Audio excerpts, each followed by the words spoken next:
Taliwa sa pandemya, hinay-hinay nang nagbunga ang paningkamot sa kagamhanan sa probinsya sa Sugbo aron subling pagbuhi sa turismo ug ekonomiya. Sama na lang sa isla sa Camotes nga sugod ng giduaw sa mga lokal nga turista. Ang detalye sa report ni Femery Dumabok.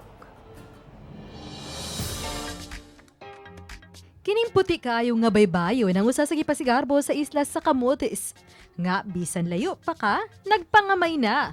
Daghang mga beach ang mamahimo nimong kapilian, adunay private anaw sa pampubliko. Dinhi sa Lake Danao, mabuhong ka sa pipila ka mga activities. Adunay pa zipline sa kantidad nga 250 pesos lang, ug kayaking nga tag 50 pesos lang kada tawo. O gusto sa imuhang ma-enjoy diri nga kalihukan sa Lake Danao, ang kini kayaking kay gawas nga makita mo na ang manindot kayo makalihukan, mahanggap mo ang fresh air, maka-exercise pa ka, samtang naglingaw, uban sa imong mga higala.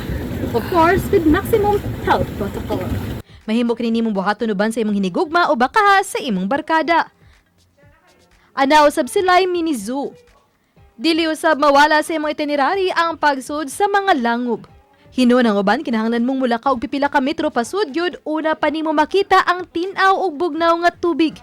Kay usa sa mga laagana dinhi sa isla sa Camotes mao nga mga cave kun kuweba ang usa dinhi sa Timubo Cave nga nindot kaayo lang uya tungod sa kalimpyo ug kalinaw sa tubig. Salina mga kapuso.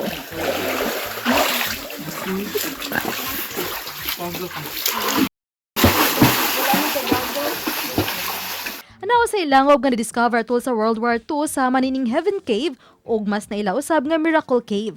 Alang sa mga batanong residente nga nagsilbing tour guide, ilang gikalipay ang subling pagbalik sa mga lokal nga turista. Nakatangtabang yun. Kay Daghan mo na ari. Pasalamat sa bilin nyo. Ani, ari po mo. Daghan pa ang mahimong kalaagan sa isla nga dili na kinahanglang mogasto pa og dako. Uban ni Rod Prado, ako si Femery Dumabok. Balitang Bisdak.